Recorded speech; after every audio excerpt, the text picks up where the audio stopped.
to Chimpreneurship. This is a weekly Chimpers production which takes place every Wednesday at 12 p.m. Eastern Time. So you can put that right into your calendars. We are back for season 2. We will be hosting some of the most talented, the most successful, the most entrepreneurial builders and leaders in the space every single week. This is how we will learn how to attack Web3 in a more successful way.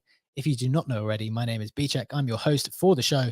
I'm a former teacher and lawyer in the UK. I'm the author of The Snapshot, which goes out daily on Twitter and one time per week in newsletter form. And I host The Modern Market, a daily show on crypto, NFTs, and the creator economy. And that is where you can watch this conversation live for the first time on YouTube and X. So you can be in the space or watch us as we have the conversation. I'm joined, of course, by the epic founding team of Chimpers.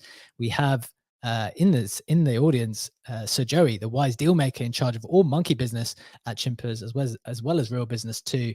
And we have Insight, the most active and friendly community leader in Web3 and the most prolific DMer of all chimps.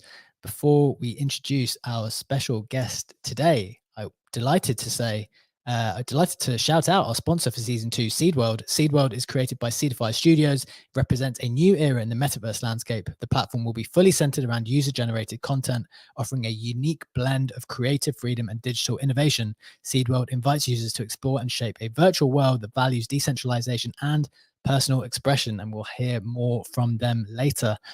But also to note, Timpers has designed a POAP for today, which you can claim at the end of the show. So stay tuned until the end to get hold of one. It includes our special guest today, and we'll get you entered into a raffle for some Chimpers NFTs at the end of season 2 in March. But now to our special guest, it gives me great pleasure to welcome them to the stage with us. We have Ben, the CEO and co-founder of Killabears, who have been putting out some absolutely outstanding content recently, some all types of really, really interesting, fascinating news. Can't wait to get into this discussion. Welcome, Ben. How are you doing? And are you ready for some chimpreneurship? GM, everybody. Yeah, I'm ready to go. Nice to meet you formally here, B-Check. And yeah, honored to be here and excited to talk. Very, very excited to talk. We were talking a little bit earlier, just hand of like the kind of the spaces, preparation. How do you typically prepare for these types of moments? I think it's pretty much the same. I close out most of my apps that make noise. So just going down the list, you have Discord, iMessage, WhatsApp, Telegram, WeChat, Slack. So those are the first things I Apple button queue, quit all of them, and then I get some water and I put my devices on Do Not Disturb. Ready to go. Today I did shave, so I know I don't normally do that. Usually it's scruffy Ben, but for the people that are watching on the stream, this is the 25-year-old Ben. This is not the 36-year-old one. Takes 10 years off. 10 years off immediately. It is funny in Web3 though, how it's so easy to just you typically don't have to shave, or you don't have to sometimes I find myself going, well, I can't anymore, but when we used to do our spaces without video, we would just go on for ages and ages, just like, do I need a haircut? Not really. Just like you can completely delay. Totally. Have you noticed like a difference as we kind of are evolving, that there is more of an importance on like being out there as a person?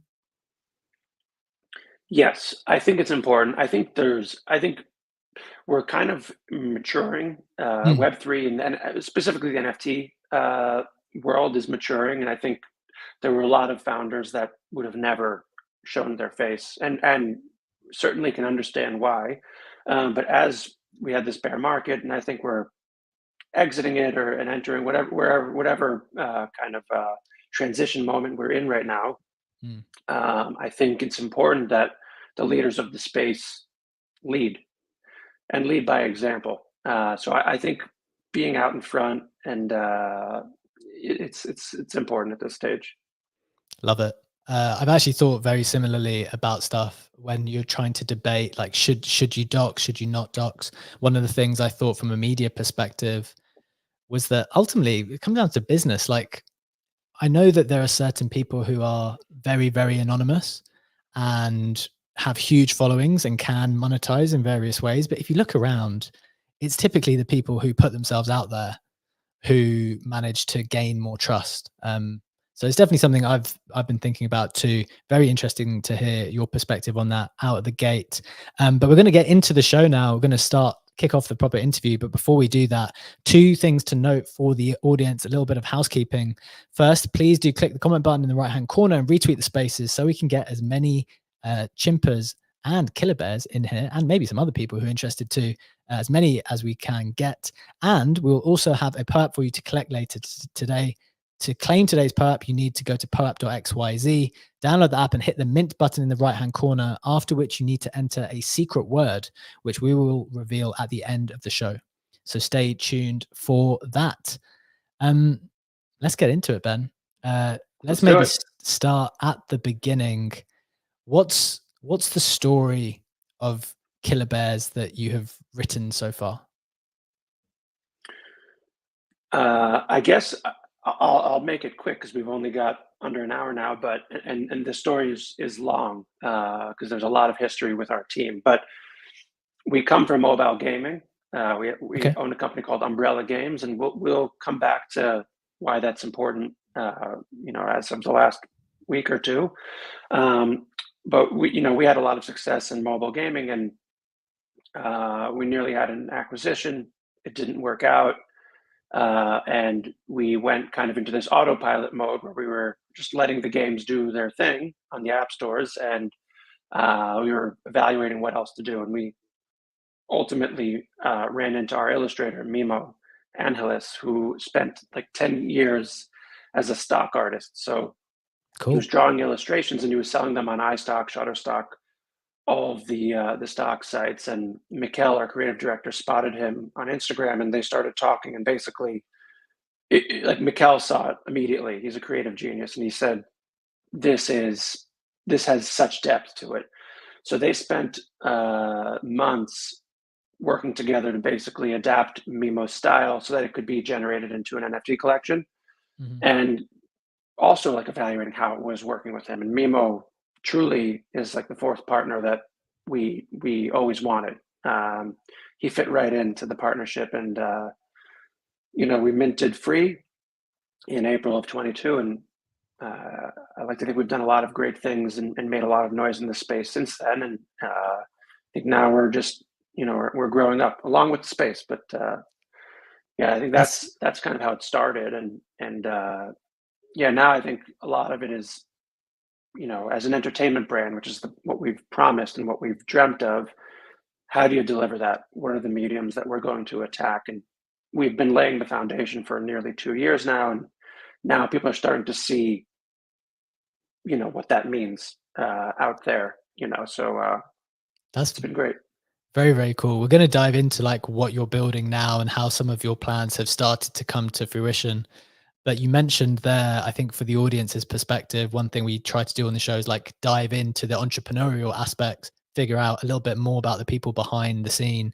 You mentioned Umbrella Games, and you've got that history in mobile gaming, and you mentioned like this failed acquisition. What was your history in mobile gaming before, and what happened when you thought you were going to get acquired and then it didn't happen as you had planned? Yeah, for sure. I wrote a thread about this, and I'll give the quick version here. But basically, we were, focusing on hyper casual games. So in the same category as like a Candy Crush.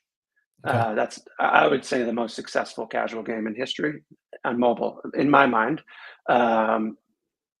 So, we were an independent studio, so we didn't have investors or any of that, and we were, competing with all the big dogs. And basically, we did really well. We got over 40 million downloads in those, couple of years, and 3 top tens in the App Store. Wow. We really made our mark, and then.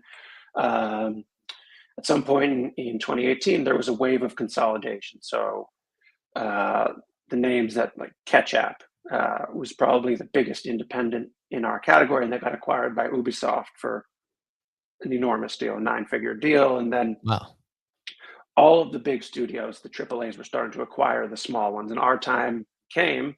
It was it was Zynga who we kind of went all the way to the finish line with. And I was saying on the space last night because it came up. Like I went to San Francisco with Mikkel, the the one who spotted me, our creative director. The deal was basically finished. I went there. It was more of a strategic discussion, no longer a deal discussion. Mhm. I shook Pincus's hand, the CEO, and met all of the C-suite. Like this was more than anything was talking about strategy and how once the deal was papered, what we were going to do and all of that.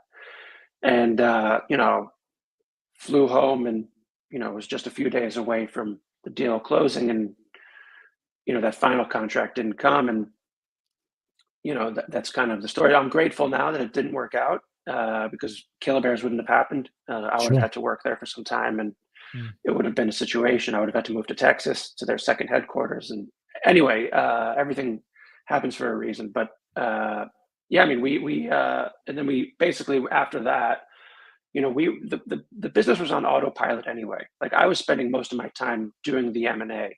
So it was So like already a very successful business. Like it was already going really, really well. This was more right, just like trying to figure out how the final to cross the T's and dot the I's on the deal. right, right, exactly. I get in gaming in that area, either you need to have like our best game had like something like 10, 12 million downloads. And it did well. I mean, it's still producing for us, but either you need to take it in the way it was going because these multi-billion dollar enterprises were buying up our competitors and they could afford to operate at losses. So like, you know, for us, it was all very ROAS, return on ad spend focused. So if we invested a Okay, dollar, we needed to make a dollar 20, right? Like interesting. otherwise, if we didn't have unit economics that worked, we would be toast. So we were starting to compete with outfits that didn't need those economics to work out. They could have a much longer tail payback period. And if you play that out over a very long period of time, it's very hard to compete. It's very frustrating to compete, and it can take a lot of the joy out of it because you're fighting against, it's the David versus Goliath thing. And I think we did as well as we could, but the bottom line is you need to take a huge investment or you need to sell if you wanted to stay playing that game. So we basically just said, you know what, we're pretty lucky. We're getting, from a new user acquisition perspective, we're gaining thousands of users per day, autopilot. So let's just go look at some other things. This isn't as fun as it was at one point, and we were really lucky. I mean, to have, and that's part of the reason why we were able to do a free mint. Sure. We didn't need the money. We were already making money passively, so it really worked out for us. It gave us a lot of time to breathe and think and evaluate different opportunities, make sure that what we got into next, we had the energy and the game plan and all that. That's it's really interesting hearing you speak about the I guess the how the deal didn't work out. It sounds like you're very at peace with it. I mean, you must be because obviously you've gone on and you've done successful things after. But was there a period of time where you didn't feel like that? Was there a stressful period of time? And how did you, as an individual and as a group of people, kind of see the positive in it? Because I'm sure there must have been a point in time where you thought that was going to be a great deal. Yeah, I think there's emotions that you bury out of necessity. So I think that Sure. because I'm like the business guy, Got it. I was the one on the front line doing the deal. So I was the one Okay. that was talking to Zynga all the time, doing all the diligence stuff, answering all the questions, having all the strategic discussions. I would have helmed the new casual gaming division of Zynga. I was about to move my young family at the time. I only had one. My son was just born, so it was I had a very small family. We still in Manhattan. It would have been a huge move. And I think you count the dollars, like you can't not, especially if you get that far. Sure. Um, and like we were successful anyway. It wasn't like it would have been maybe life altering, not life changing. Um, but yeah, I mean, there's definitely something there. But looking back now, you definitely find peace. And once Killabears minted, and within like a week, I felt Killabears was going to be really big, um, I was like so grateful, so grateful. How did you find that transition then? Because it sounds like you'd set up very successfully in the casual gaming market. Like, firstly, what made you want to try to get into this universe? And then how did you attack it to have the successful free mint?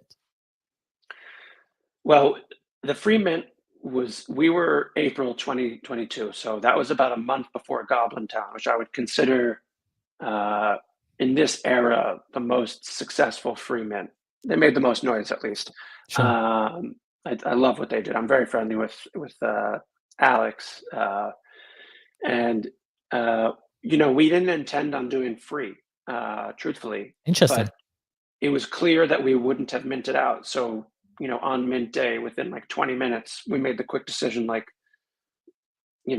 this treasury wouldn't even get, it was a small collection. It wouldn't have even been like that much, ETH, uh, created for us. It just wouldn't have done, it didn't change our game plan. So we just said, whatever, rip the Band-Aid off. Let's optimize for minting out, and let's let our story begin. And I think because of the fact that I think like the mint fatigue and like the scam and rug pull fatigue had definitely hit, people just Mm. didn't want to mint something, that wasn't like influencer or gatekeeper approved.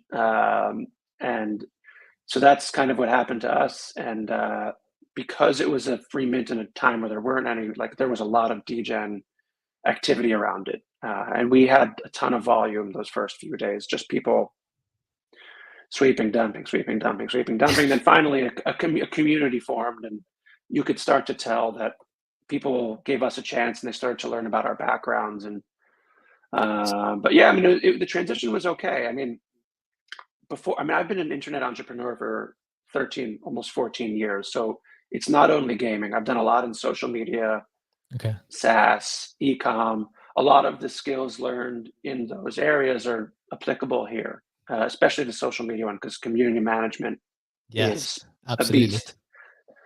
So listening to the audience and understanding what resonates with them is some, like those signals you learn, and I've learned those in other places. So Makes we tried sense. our best to listen and roll it forward.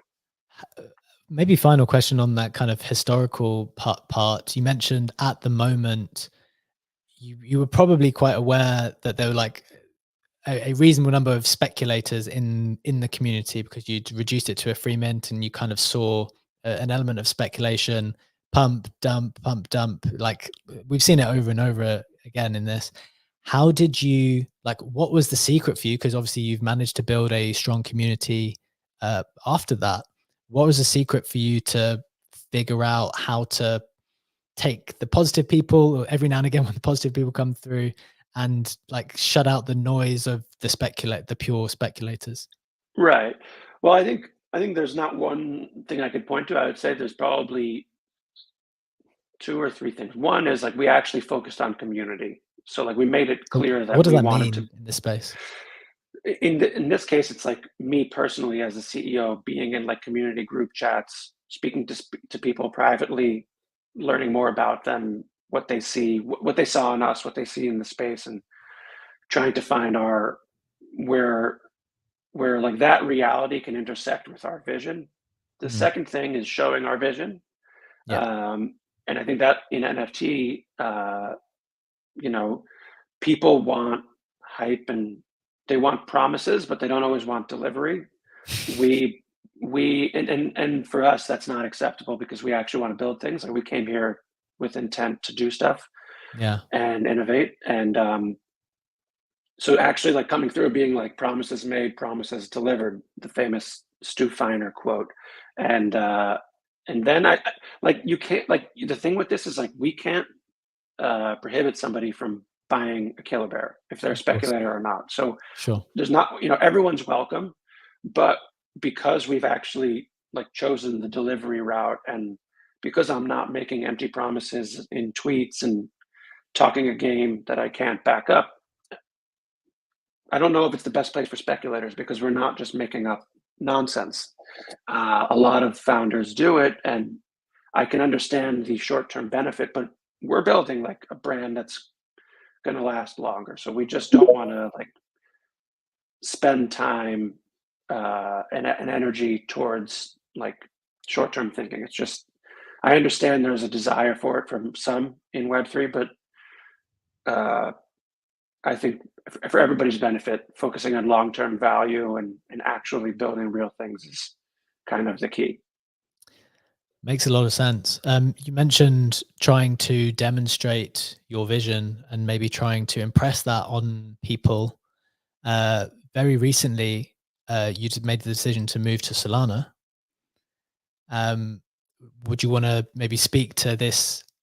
To what I think maybe two questions. What was there an original vision, and then how is this new vision kind of kind of manifested with the move to Solana, or is it essentially the same vision? You're just moving across. What was the thinking there? I don't think the vision changed much. I think initially when we started, we said we wanted to be an entertainment company, Okay, and because we made a short film early, people had painted us into the corner of they're going to make a movie, maybe they'll make a show, but it seems like they're ignoring their video game background, which isn't actually true at all. We said we wanted to make a game and many games internally and quietly. We always talked about it, but we didn't see like an appropriate use case for Web3 gaming. We still felt, and I still to this day kind of think Web2 gaming is really just fine. Like it's still a beast. interesting.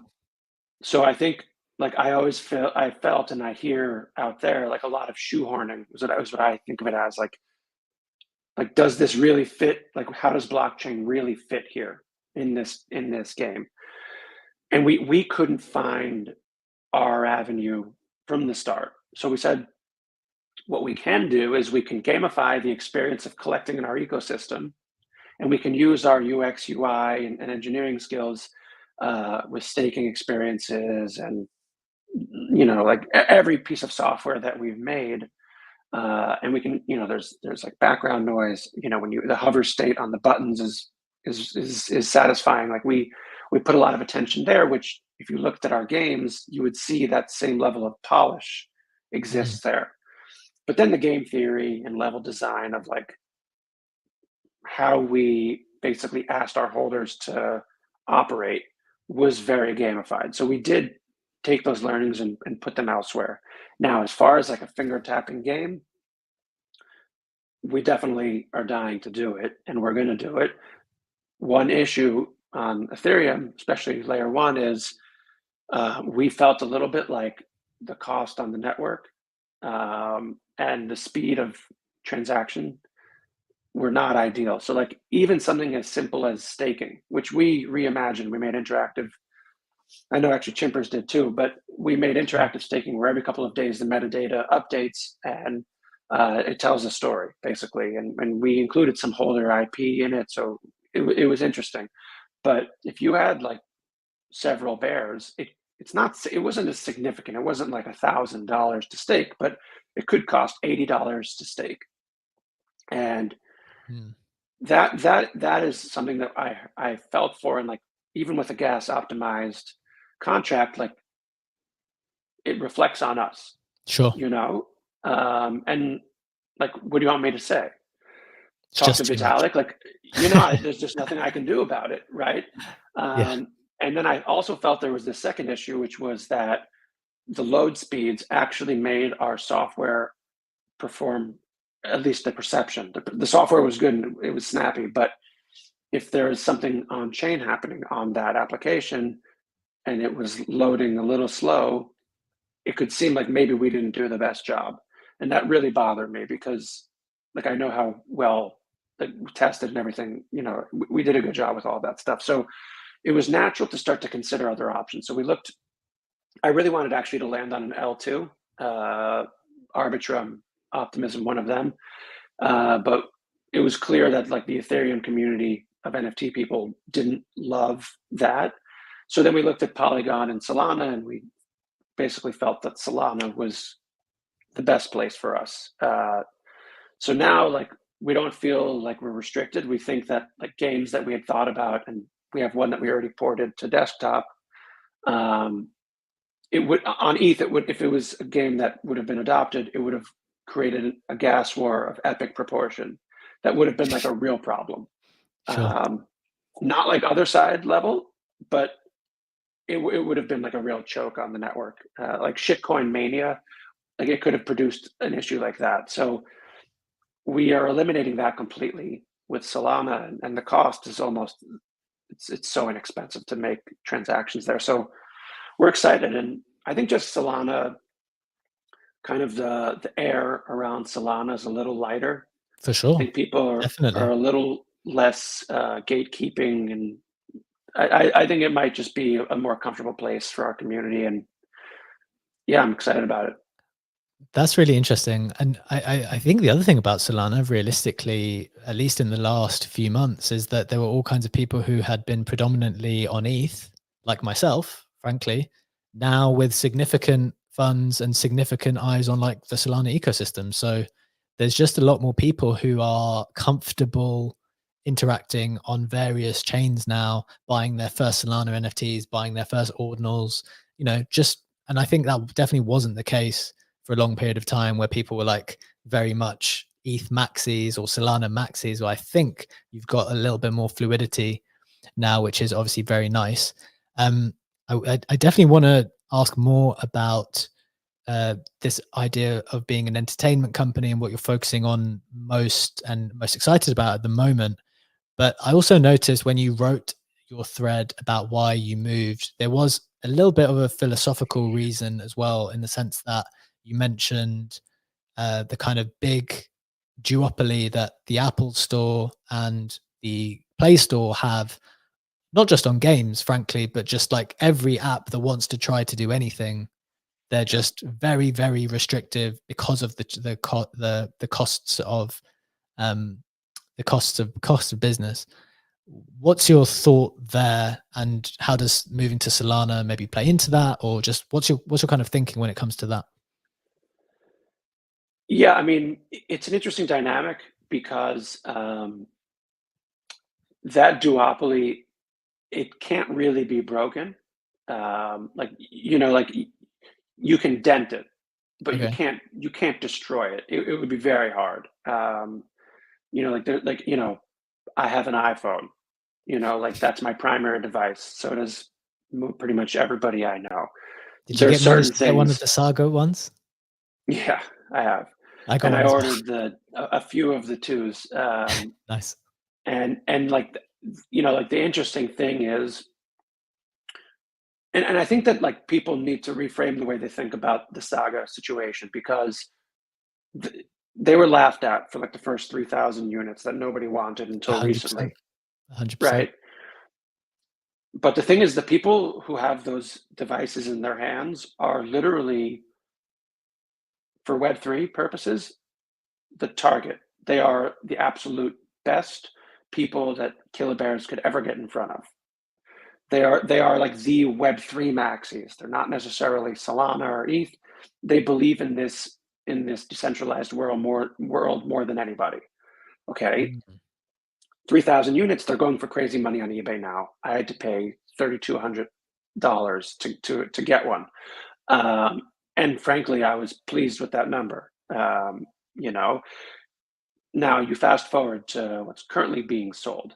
They've already sold more than 60,000 units. Okay, 25, 30 million. I have no idea. It's a huge sum of money that they in sales, Sure. and it will get over 100. It will get over 100,000. I'm sure very soon. Once again, this cohort of people, for Web3 purposes, are the dream people to get in front of. They're Web3, Web3, Web3. They don't need to be taught about wallets. They don't need to be taught about any of this stuff. They are as tier one audience as you can get. Our thought is, who's going to supply them with content, right? Mm. Who's going to make the investment on an Android only fledgling device, right? There's not going to be many people that are going to, because it's like, from an ROI perspective, it's probably going to be a loss for us, at least in the short term. Sure. But our thesis is getting in front of these devoted Web3 people, is going to be a good bet, and it'll be good for the Killabear brand. So are you saying this is very interesting from a business perspective? Because I think a lot of people in Web3 are very focused on like taking things mainstream. Like, let's take things mainstream, let's onboard new people. But obviously, when you're going for the bigger target, that's much harder because you don't know how to specifically get to them. It sounds like what you're saying is, look, we're happy to go for like a smaller pool, at least for now, but these are the right people. Like, how important do you think it is to get in front of the right people rather than a lot of people? Yeah, I would take quality over quantity any day. I think we're not in any rush. Like we are making a film. Like we're in the screenwriting process. Okay, Amazing. we had to wait 7 months for the writer's strike to end to begin work. Okay, like God. that was a pain. That was a pain in the neck. That was so annoying. But it didn't change any of our plans. We're here for the long haul. The film will take at least 2 years from today to be in a theater or available on streaming. Like none of this stuff is going to be quick. Our opinion is we need to build brand grassroots now Hmm. and not try to harpoon, a marlin or a whale, and really just like find appropriate ways to place our IP in front of the right people. The Saga phone makes a ton of sense. Those are Web3 natives, and a lot of them. And frankly, and I think Chimpers can appreciate this, there's been a lot of people in Web3 that have overlooked us. I think the Chimpers community would understand what that Hmm. means, where I think the Chimpers community and Killabears have outperformed and outdelivered almost everybody in the top 100. And yet there's still like a desire to get more recognition or attention or at least respect. Um, Yeah. I definitely, again, I definitely want to get into, you mentioned the film and the other entertainment aspects, but I do want to ask about that because I think that's a very apt comparison to make. I've said over and over again, I've been working with the Chimpers team for a long time now, and they're always punching above their weight. But then yeah, sometimes you always wonder, like, well, why is that their weight? Because because it's not necessarily based on what they've been doing. It's just for whatever reason a perception is out there, whereas certain things are elevated and certain things are not. But there are teams of people like Chimpers and yourselves who are really kind of outperforming uh, the position which they've been bestowed for whatever reason. So what's your kind of what's your kind of feeling there with how people have kind of put that on your kind of community, on your project, and how do you feel like the best way to address that is? I'll give it to you with your accent has described where you are. So if this is football, this is soccer. Okay. Yeah. If in training every day, if Killabears was a player and Chimpers were a player, okay, in training every day, we are outplaying people in the starting 11. Okay. Come match day, we are in the 18. Okay, but we're on the bench, and the gatekeeper, the coach, the manager is not putting us in, but the players know that we are we're performing. The crowd probably even wants us to get a chance, but the gatekeepers aren't allowing it. And I think that that's a real systemic problem on Ethereum. I Mm, think you have a lot of influencers and a lot of people who honestly their opinion is not worth anything. They have no experience operating anything or evaluating anything, but they've figured out something and they've gotten an audience and people listen to them. And it's just the unfortunate reality in NFTs at the moment, where for whatever reason, certain and some are deserved and some are not, but certain sure. collections get the sunshine and some don't. But my perspective and how I would also describe it for Chimpers is keep outplaying everybody, and one day the cream rises to the top, and everybody. You can't ignore quality forever, so keep delivering, ignore the noise, and rock and roll. I love that perspective. I think ultimately that is the only real solution, right? You just got to keep doing it, keep proving it. And in the end, as you say, cream rises to the top, and people will have to take notice at some point in time, because it will be impossible not to. So I've thought a lot about that as well in my content journey, right? I might not be an NFT project myself, but I've been doing the same content over and over again. And you might see other people with like more engagement and more stuff. And you're thinking, well, my stuff's better than that. It's better, it's better, it's better. Right. But, Right. in time, if you keep doing it, people will see. So that's definitely my philosophy as well. Let's talk about the entertainment side then. Ben, you mentioned all kinds of exciting things. First, you mentioned the film. Do you want to speak a little bit to that? Like, what's the process like? You said there's a 7-month delay as part of the writer's Yeah. strike. What's going on with the film? We're in it now. I think I'll just back up for anybody that's not familiar. Sure.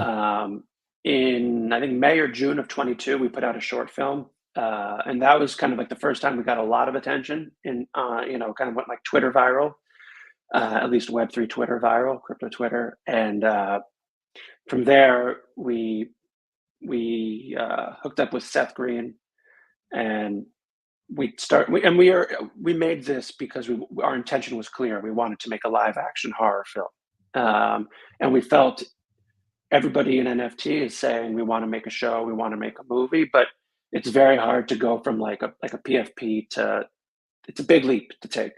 Sure. So we wanted to have a piece of a work material that would show a point of view and give a reference that could say like, okay, I can see this now, and we spent a long time talking with Seth and his company about what we saw and what we wanted. Eventually, we made a deal with them, and then we began interviewing writers, which is a really long process. Um, and then we the writer's strike just kind of happened, and you know that was annoying. And we already picked the writer and everything like that prior to the strike and signed all set, but you're literally no one's allowed to work. That's kind of the whole point of the strike, Sure. so that they all kind of band together. So we just had a 7-month snooze button. Basically, it was really 8 because the news announced that the strike was over, but the deal wasn't actually ratified for another month after. And then, yeah, I mean, now it's just the writers are, we met them on set for our second short film to make sure that they could see up close what we had in mind. And at some point, we do have to hand over the keys to them and say, write us the best film you can, because they pitch you, in all of like meetings. So they take our vision and they are to make it better. So that's where we're at now, and there's multiple rewrites that will happen. And our goal is to have a script that is as commercial as possible, meaning as commercially viable. We want the biggest hit that we can produce. So that's the That's goal. This is meant to be the first blockchain born IP to be live action, large screen feature film. That's the dream. Yeah. amazing. Just a kind of selfish question to try to figure out distribution in the kind of more modern world. Obviously, I think cinema has kind of tailed off relative to other forms of other ways of consuming media in the last few years. Is that now considered still to be like the gold standard or the main aspiration for you guys to like get in the cinemas, or would you be more excited about other forms of distribution? Like, how are you thinking of that question? So you're right. Cinema is not like the dream. It's It's not. not what it used to be. It may be a dream to go to like a red carpet premiere and wear a tuxedo, but Sure. as far as like from like an economic viability standpoint, that's not the dream anymore. Okay. But it's tough to say because it depends on who we end up making a distribution deal with. Okay. It could be Netflix, it could be Universal, and they'll have an opinion on where this goes. So that'll be a partnership situation, and we have kind of an idea of what we'd like to do. I would like a combination where there's direct to streaming, but maybe we pick an important cinema in Los Angeles and an important one in New York City. And we do some in-person stuff where, myself, Seth, Mimo, the writers and actor can show up, and, there can be kind of like the photo ops and Sure. interviews after the film. But we'll see what happens there. But there's a lot of ways to do it. I think Interesting. one thing that's happened is with the disruption of going to in real life cinema, and how streaming has done so well, is like Taylor Swift is basically the best example. She completely skipped distribution and went direct. Mm, She's such a big name, she has the right to do that. But like that's sure. now, since like the strike and everything, there's a lot more ways to do this. So we're going to do right by like what like if our dream is for everybody in the world to see it, which is a huge dream, we're going to decide distribution based on that Okay. and Very, very. achieving it. That's super interesting. I kind of want to ask. I want to touch on the gaming stuff first, and then go back to the question for how it would relate to both gaming and the film. Where it's like, how do you envisage making sure the holders get looked after? Like, what's the holders' position in this grand vision, which sounds so exciting? So first, maybe to speak to the gaming, because you've only got just over 10 minutes left. Um, where are you at with the gaming? How are you pushing forward on that front? For sure. I think there's a lot of ways to pass value back to holders. I think I think I don't want to get into all of the details about Sure. it, but in traditionally speaking, and we're guilty of it, it's usually sub collections is the way it's done. I think I think personally, I've personally felt that there's a decision overload with onboarding to the Killabear ecosystem, and that's something that we created. So we're undoing that now to make it more simple for people to understand how do they participate. But when you think about gaming and you think about game economies, there's a lot of possibilities for how you can include. I mean, there's obviously the discussion of how you take holder IP and you include it. That's always special. We've done that. You see behind me, there's some figurines. Those are licensed from the community, and they all were paid for Amazing. yeah, for that. But there's also, I don't want to get into like token and airdropping and all of these different kinds of things, but there's internal and external ways of driving value, and all of them are now made much more possible with this killer game direction. Uh, so you know it will develop. Very exciting.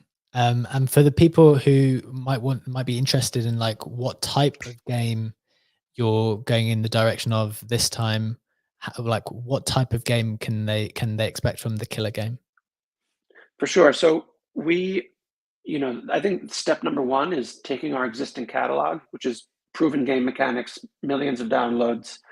Um, we just know that they work, Sure. and porting those over and letting the Web3 audience enjoy those in a little bit of a different format. Um, but we also want to make more. We haven't made a new game in a minute here, so I'm starting to talk again with a lot of our contacts all over the world from gaming, a lot of independent solo developers who are really passionate and really talented, but they just don't have like the full 360 skill, whether it's they struggle with like the art side or the engineering side or sound or marketing. There's a lot to it. And getting them involved, and even getting some of our community involved, because there's people in our community that have different skills that could be applicable to this. So um, yeah, I mean, but casual games is really where we'll be. Um, we have a prototype made from years ago of a game called Magic Mountain, which is not casual. It would be considered mid-core, and I have a lot of desire to resume work on that, because the thing that we lacked at the time with that was the ability to tell story. We could make a game fun, and we can make a game balanced, but that mid-core, you need a lot more than that. You need a story, and that's key to this specific one. And it's been demoed. You can see it on YouTube. But we have come a long way with storytelling and lore, and the Killabears have, a lot of history now with, how we tell story and the rules of our universe and the characters. So I'd like now to kind of revisit that opportunity because we have there's so much that we could do with it. The building levels part's not that difficult. It's making the whole thing compelling. And now that I think we've developed that muscle, and we had an outside consultant help us with and coach us with storytelling and lore and all of that early on. So we have kind of guidelines and boundaries that we operate within. So, um, but yeah, I mean, casual games, and I mean, we'll see who we work with and what we come across. I'm pretty acquisitive. I would be buying titles if it made sense. Um, there's a lot of options. The gaming industry, like the starving artist, and now like that exists in the gaming industry, where there's really talented people that just want a chance, Mm. and if you can support them and build them up, you can have something incredible. So we're looking at basically everything now, and ultimately we're going to delight Web3 first with all of this. Very, very interesting. That's fascinating stuff. Maybe just on a more personal perspective, then, as we kind of draw to a close, like, how has it been from your perspective as a leader? You mentioned bringing in some external consultants for maybe like some additional thoughts on storytelling and branding. You come from a traditional gaming background, like, ha- all the different aspects that it takes to be a founder in Web3. Have you found there to be any specific challenges to this specific universe that just didn't exist when you were leading your Web2 game before? Yeah, I think I would say it in two things. One, you need to understand, this is like a responsibility of teams, is to understand where you have strengths and where you have weaknesses. So like, we're old enough now and we've all worked together long enough that we all can like look at each other and say like, you're not that good at this. Like, let's get you some help. Sure. Like, let's get you some help. And there's no ego. So part of us we realized that the storytelling aspect to Killabears was key for like the 2D videos that we put out weekly, and we needed to make it count. So we just didn't like, that was just, we had ideas, but like we needed to make it cohesive and tight. So that was huge.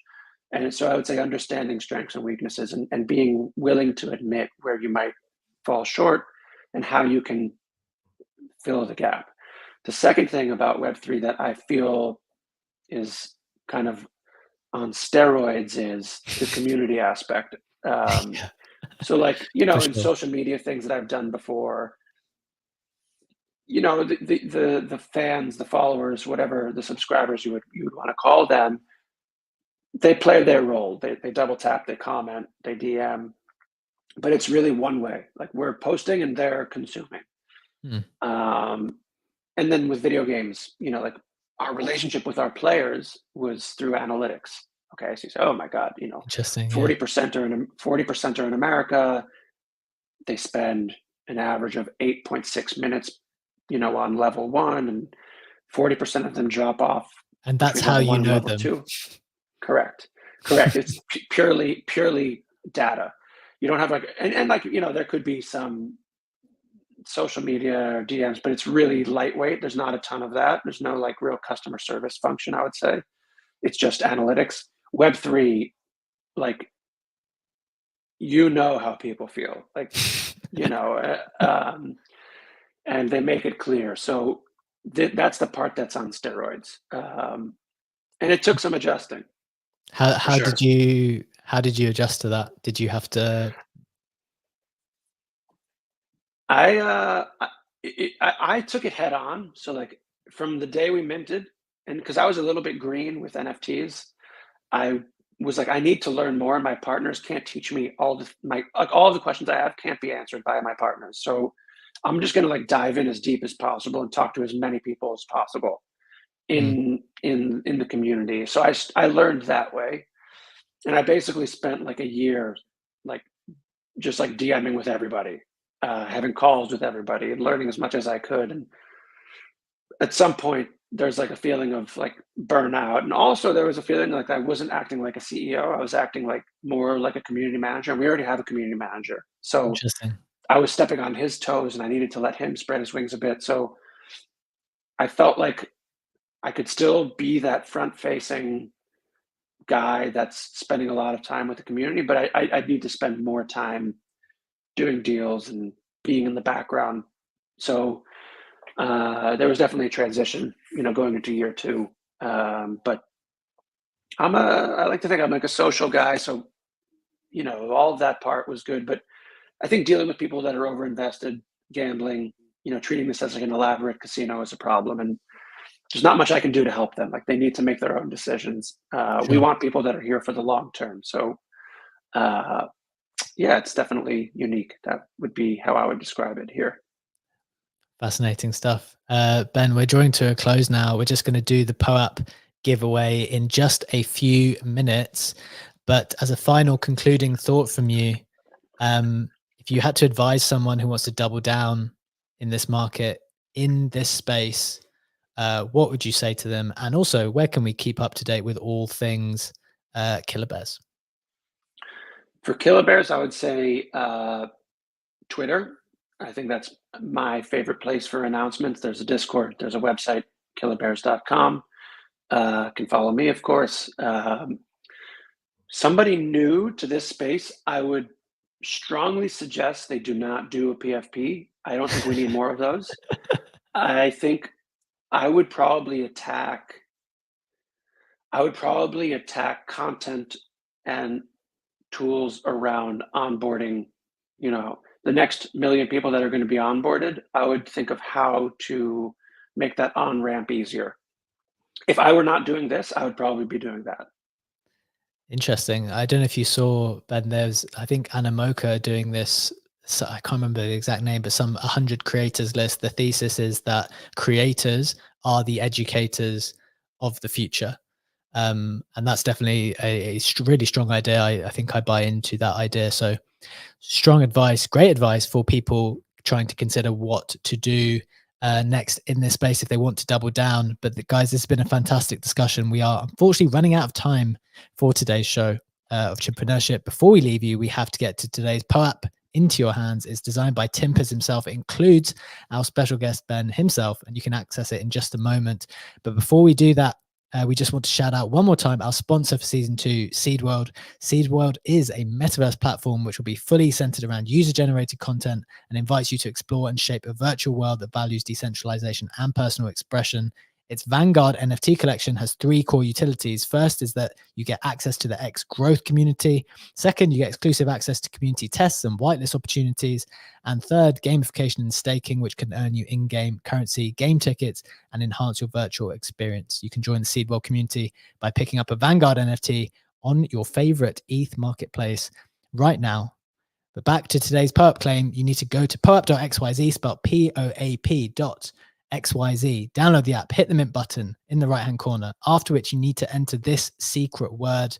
Remember, the secret word, well, when you claim, if you collect all of them in this season of Chimpreneurship, you will be entered into a raffle for some more Chimpers NFTs. So you want to claim it. It will be going live in about 60 seconds. The secret word is killer. Killa, all lowercase. I'm going to spell it one more time because it's not the traditional spelling. It is Killa, all lowercase.